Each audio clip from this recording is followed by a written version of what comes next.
बुलेटिनमध्ये पुन्हा स्वागत। आता पुढच्या बातम्या।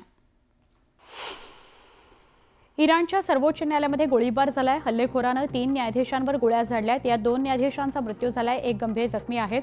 गोळीबारानंतर हल्लेखोरानं आत्महत्या केली आहे। इराणच्या रिव्हॉल्युशनरी गार्डनं प्रथमच आपला भूमिगत नौदल तळ दाखवला। सुमारे 5 मिनिटांच्या व्हिडिओमध्ये आपल्या नौदलाची ताकद इराणनं दाखवून दिली। पश्चिम बंगालमधील मालदा इथं भारत आणि बांगलादेशच्या सीमेवर गोंधळ झाला। पीक काढणीवरून दोन्ही देशातील शेतकऱ्यांमध्ये खडाजंगी झाली। सीमेवर तैनात असलेल्या सुरक्षा दलांनी परिस्थिती नियंत्रणात आणली। युक्रेनला नाटोकडून मिळालेली F-16 लढाऊ विमानावर रशियानं हल्ला केलाय। एक डॅनिश पायलट युक्रेनियन पायलटला फायटर जेटचं प्रशिक्षण देत होता। यावेळी रशियानं हा हल्ला केला। डोनाल्ड ट्रम्प अमेरिकेच्या अध्यक्षपदाची सूत्र जागतिक नेत्यांच्या उपस्थितीत समारंभपूर्वक घेत आहेत। त्यांचा हा कार्यकाळ कसा असेल याचं भाकीत करणं अवघड असल्यानं एकूण प्रतिक्रिया संमिश्र आहेत। यामुळे जागतिक पातळीवर होणाऱ्या संभाव्य बदलांची झळ भारतालाही बसू शकते। बदलत्या स्थितीत उभय देशांचे संबंध पूर्वीसारखेच मजबूत करण्याकरता राजनैतिक कौशल्य आणि भारतीय अमेरिकन समुदायाची ताकद पणाला लागणार आहे। चॅम्पियन्स ट्रॉफीची कमान रोहित शर्माकडे आहे, तर शुभमन गिल उपकर्णधार आहे। मोहम्मद शमी ही 19 फेब्रुवारीपासून होणाऱ्या स्पर्धेत परतणार आहे। क्रिकेटर रिंकू सिंग आणि समाजवादी पक्षाच्या खासदार प्रिया सरोज यांच्या लग्नाची पुष्टी प्रिया सरोजच्या वडिलांनी केली आहे। IPL नंतर दोघेही लग्न करणार आहेत। बिहारमधील दरभंगा इथल्या पेट्रोल घेतल्यानंतर पैसे न दिल्याने पेट्रोल पंप कर्मचाऱ्यावर हल्ला करण्यात आला। प्रकरणी 5 तरुणांना अटक करण्यात आली। संपूर्ण घटना CCTVत कैद झाली आहे। झारखंडची राजधानी रांचीमध्ये बनावट नोट वितरित करणाऱ्या गँगचा पोलिसांनी पर्दाफाश केला। पोलिसांनी 3 आरोपींना अटक केली। त्यांच्याकडून 5 लाखाच्या बनावट नोटा जप्त करण्यात आल्या। झारखंडच्या सरायकेलामध्ये 2 चोरांनी दहशत माजवलेली आहे। अपार्टमेंटमधील चोरीच्या घटना CCTVत कैद झाल्या आहेत। या प्रकरणी पोलिसांकडून अधिकचा तपास सुरू आहे। बिहारची राजधानी पाटणा इथं ऑक्सिजन सिलेंडरचा स्फोट झाला। ऑक्सिजन सिलेंडर ट्रकमधून खाली उतरवताना हा स्फोट झाला।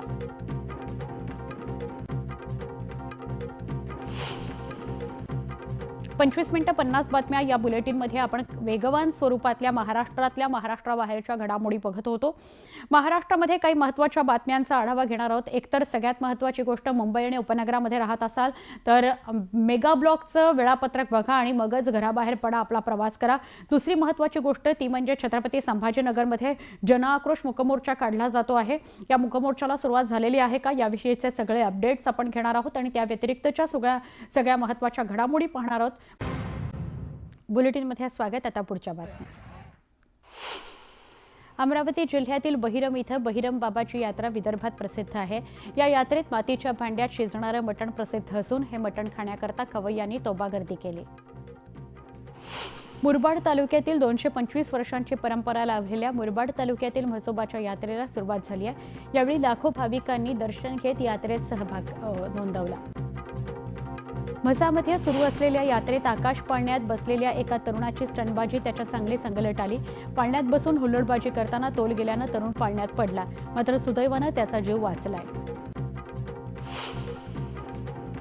राज्य मंडळामार्फत घेण्यात येणाऱ्या 10वी-12वीच्या परीक्षेतील गैरप्रकार रोखण्याकरता शिक्षण मंडळाकडून विविध उपाययोजना केल्या जात आहेत। यंदा फेब्रुवारी-मार्चमध्ये घेण्यात येणाऱ्या 10वी-12वीच्या परीक्षांसाठी केंद्र संचालक पर्यवेक्षकांपासून शिपायापर्यंत सगळ्यांच्याच परीक्षा केंद्राची अदलाबदली करण्यात येणार असल्याचा निर्णय घेण्यात आलाय। केंद्र सरकार संसदेच्या येत्या अर्थसंकल्पीय अधिवेशनात नवीन प्राप्तिकर विधेयक सादर करण्याची शक्यता आहे। त्यात सध्याच्या प्राप्तिकर कायद्याला अधिक सोपा, सुटसुटीत आणि जनसामान्यांसाठी समजण्यायोग्य करण्याचा प्रयत्न असेल। मुंबईला पाणीपुरवठा करणाऱ्या 7ही धरणांमध्ये सध्या 64% पाणीसाठा आहे। मात्र गेल्या काही महिन्यांपासून मुंबईतील अनेक भागांमध्ये नागरिकांना तीव्र पाणी टंचाईचा सामना करावा लागतोय। त्यामुळे ही पाणी टंचाई नेमकी कशामुळे निर्माण झाली असा प्रश्न सर्वसामान्य नागरिक आणि लोकप्रतिनिधींना पडला आहे।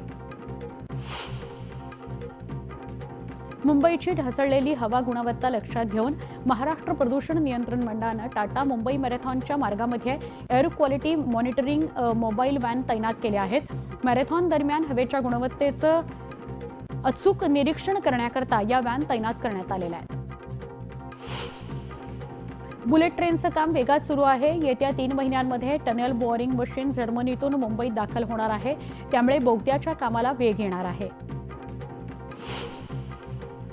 कासार वडवली ते गायमुख मेट्रो मेट्रो मार्गिकेला विलंबाचा फटका बसला आहे. या मेट्रो मार्गिकेच्या खर्चात तब्बल 14.4% वाढ झाली आहे. त्यातून या प्रकल्पाचा खर्च 64 कोटी रुपयांनी वाढला आहे. नवी मुंबईत सिडकोची घरं महाग असल्याची ओरड आहे. मात्र प्रत्यक्षात ही घरं स्वस्त आहेत. त्यामुळे किमती कमी करण्याचा कोणताही प्रस्ताव नाही, असं सिडकोनं स्पष्ट केलंय. पार्किंग धोरणाची मुदत मार्च 2022 मध्येच संपली आहे. त्याबाबत जवळपास 2.5 वर्षांपासून मुंबई महापालिकेचा रस्ते आणि वाहतूक विभाग राज्य सरकारकडे पाठपुरावा सुरू आहे. मात्र अद्यापही सरकारनं मंजुरी दिलेली नाही. राज्यातील शहरांमध्ये सार्वजनिक वाहतूक व्यवस्था सुधारण्यासाठी 24,000 नवीन बसगाड्यांची तातडीची गरज असल्याचं बोललं जात आहे. Institute for transport and development policy या संस्थेनं त्यांच्या विश्लेषणात बसगाड्यांची गरज असल्याचं म्हटलं आहे. एसटी महामंडळामध्ये चालक वाहक यांत्रिकी कर्मचाऱ्यांच्या रिक्त पदांमुळे रद्द किलोमीटरच्या प्रमाणामध्ये मोठी वाढ करण्यात आलेली आहे. महामंडळाच्या उत्पन्नावरही त्याचा विपरीत परिणाम झाला आहे. ज्यांचं वय 62 वर्षांपेक्षा कमी आहे अशा कर्मचाऱ्यांना केवळ तात्पुरत्या स्वरूपात कमी पडणारं मनुष्यबळ विचारात घेऊन त्यांची फेरनियुक्ती करण्याचा निर्णय एसटी महामंडळानं घेतला आहे. मुंबई लोकल, मेट्रो आणि मोनोरेलच्या तिकीट काउंटरवरील गर्दी आणि बेस्ट बसमध्ये सुट्या पैशांवरून होणारे वाद रोखण्याकरता आता सरकार एकच ॲप तयार करण्याच्या प्रयत्नात आहे. या एकाच ॲपवरून मुंबईकर आपलं तिकीट काढू शकतील. बसचं असेल, मेट्रोचं असेल, मोनोचं असेल, रेल्वेचं असेल, अशा कुठल्याही प्रकारचं तिकीट एकाच ॲपवरून. नवी मुंबईतील भटक्या श्वानांवर उपचार आणि नियंत्रणाचं काम पालिकेकडून केलं जात आहे. यासाठी श्वान नियंत्रण कार्यक्रम राबवण्यात येतोय. गेल्या वर्षी 6,000 जखमी श्वानांवर उपचार करण्यात आले. छोटासा ब्रेक. तुम्ही बघताय 25 मिनिटं 50 बातम्या न्यूज 18 लोकमतवर.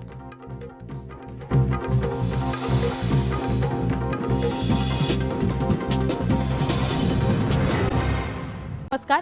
25 मिनिटं 50 बातम्या या बुलेटिनला सुरुवात करूया. सैफ अली खानवर हल्ला करणाऱ्या आरोपीला अखेर पोलिसांनी अटक केली.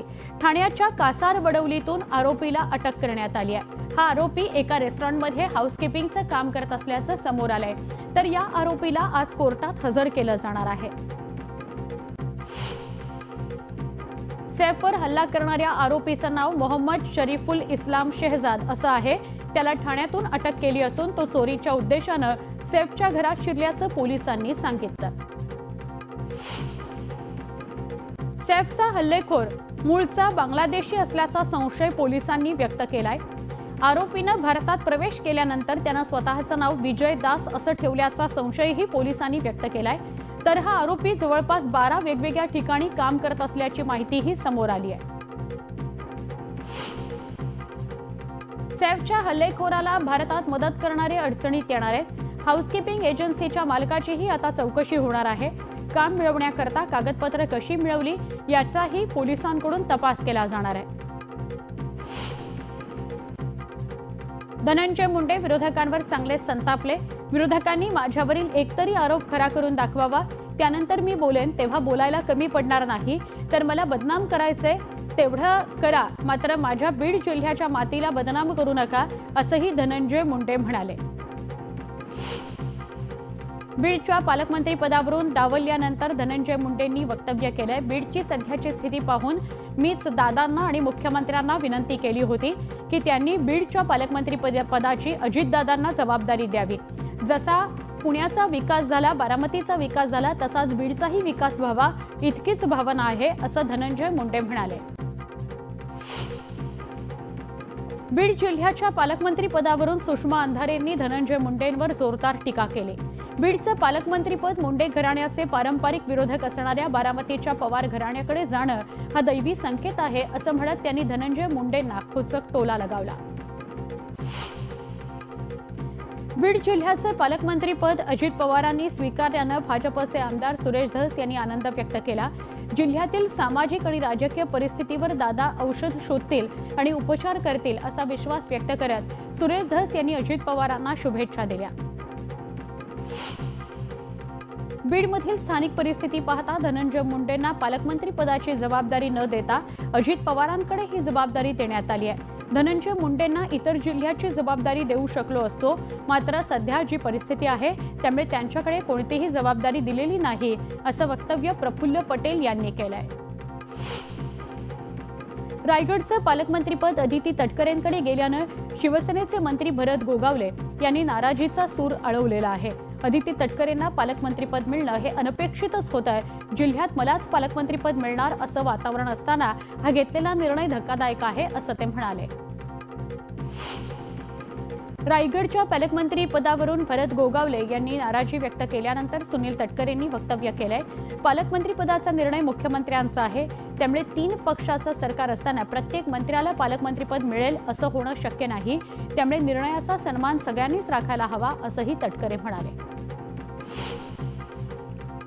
सोलापूरच्या खासदार प्रणिती शिंदेंनी मोदींवर टीका केली आहे. मोदी देशाला वाचवत नाहीत तर बिघडवतायत, त्यामुळे मतदारांनी देशाला वाचवावं असं आवाहन प्रणिती शिंदेंनी केलंय. तर लाडकी बहीण योजना लवकरच बंद होईल असा दावा प्रणिती शिंदेंचा आहे. अहिल्यानगर जिल्ह्याचं विभाजन करण्यात यावं अशी मागणी आमदार संग्राम जगताप यांनी केली आहे. यावर मात्र राधाकृष्ण विखे पाटलांनी खडसावलंय. जिल्ह्याच्या विभाजनाचा प्रश्नच येत नाही, असा कोणताही प्रस्ताव माझ्यासमोर नव्हता, असंही ते यावेळी म्हणाले. आगामी स्थानिक स्वराज्य संस्था निवडणुकांच्या अनुषंगानं नांदेडमध्ये जिल्हा काँग्रेसची आढावा बैठक झाली. खासदार रवींद्र चव्हाण यांच्या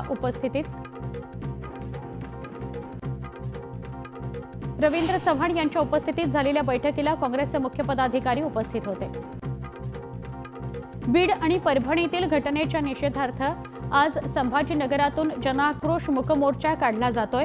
सकाळी 10 वाजता या मोर्चाला सुरुवात होणार होती.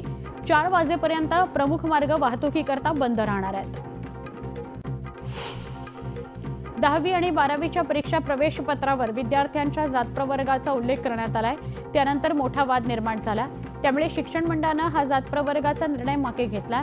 त्यामुळे 10वी आणि 12वीच्या विद्यार्थ्यांना नवे हॉल तिकीट मिळणार आहे.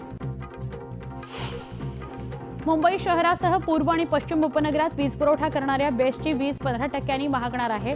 त्यामुळे बेस्टच्या ग्राहकांना नव्या वर्षातच जादाचं लाईट बिल येणार आहे. वाढत्या महागाईचा फटका आता झणझणीत वडापावलाही बसला आहे. कर्जतमध्ये त्याची किंमत 5 रुपयांनी वाढली आहे. आता तो 20 रुपयांमध्ये विकण्यात येतो. तेल, बेसन, लसूण, पाव, गॅस सिलेंडर यामध्ये दर वाढल्यानं वडापावच्या दरातही वाढ झालेली आहे.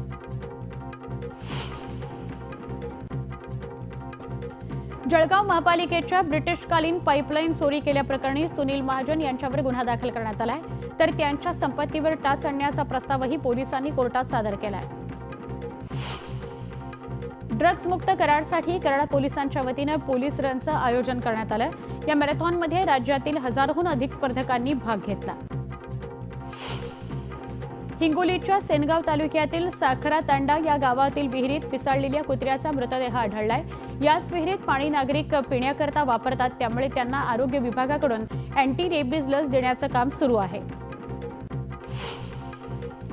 बारामतीच्या ॲग्रिकल्चर डेव्हलपमेंट ट्रस्टच्या कृषी विज्ञान केंद्राच्या शेती प्रदर्शनामध्ये 110 एकरमध्ये विविध शेतीचे प्रयोग घेण्यात आले.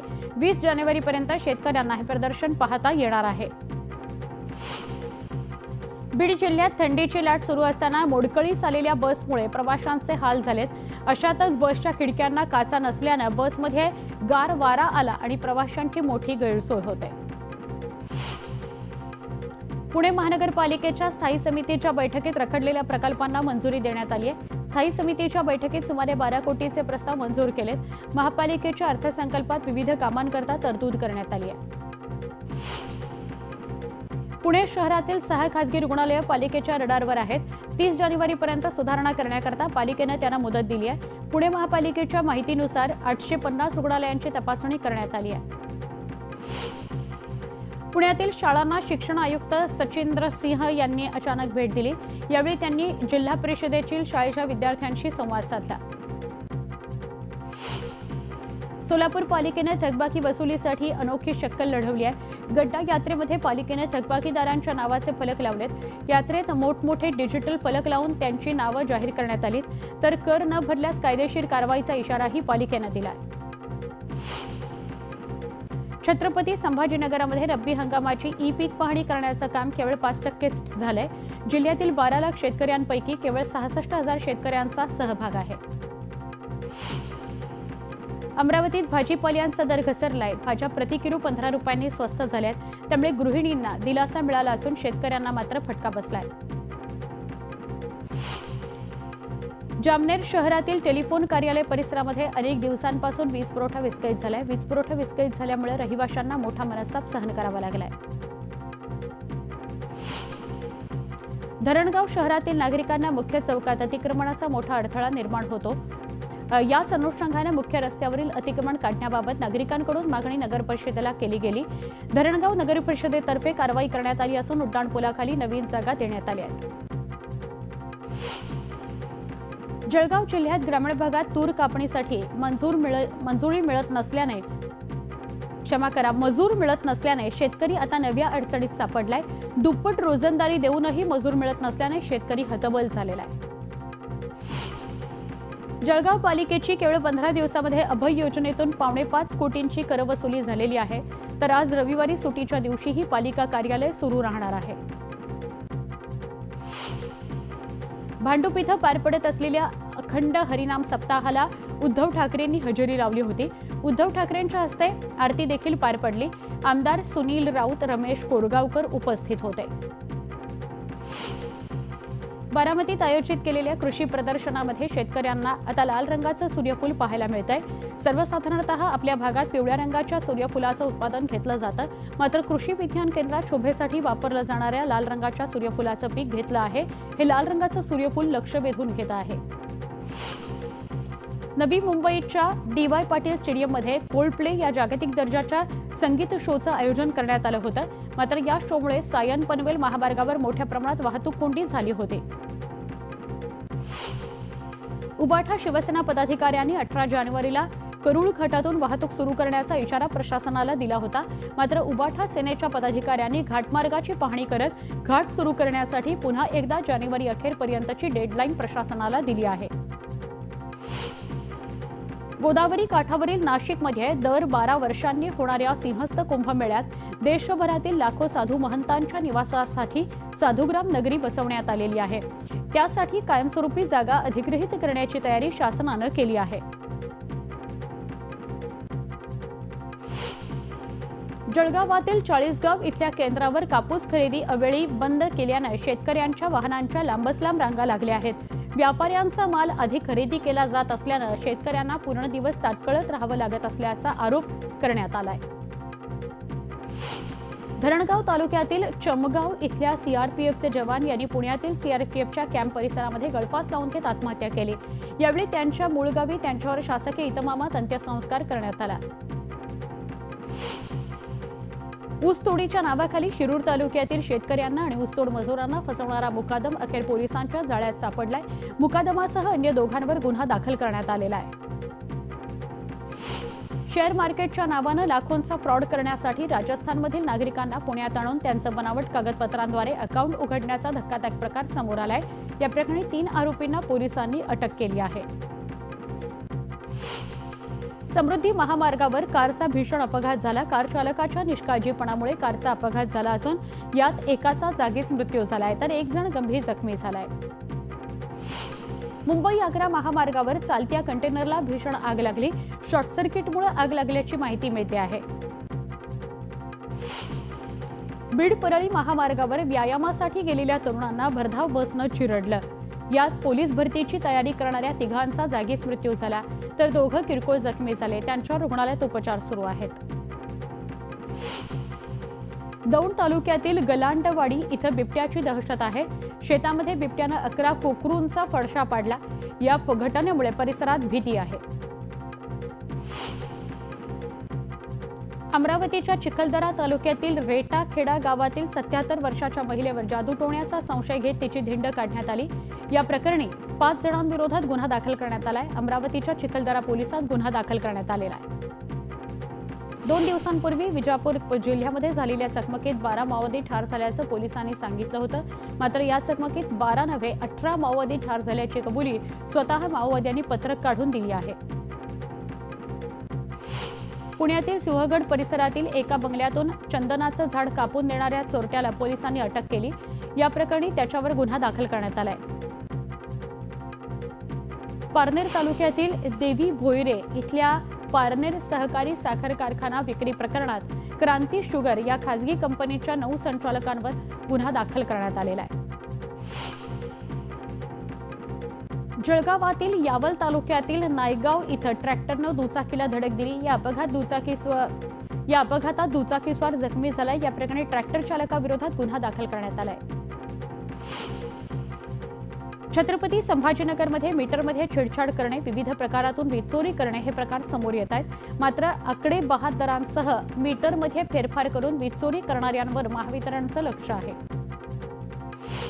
यावल तालुक्यातील एका गोदामावर पोलिसांनी छापा टाकला। यावेळी गोदामातील 1,65,000चा गुटखा पोलिसांनी जप्त केला। या कारवाईत गोदाम मालकाविरोधात गुन्हा दाखल करण्यात आलाय।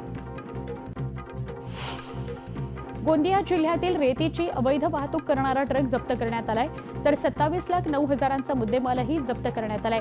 मोरगाव महसूल विभागानं केलेल्या कारवाईमुळे तालुक्यातील अवैध रेतीची वाहतूक करणाऱ्यांचं धाबदण आणलेलं आहे। गोंदिया शहरात 24 तासात पोलिसांनी चोरीचा उलगडा केला। गुन्हे अन्वेषण विभागानं 24 तासात चोरीचा उलगडा केलाय।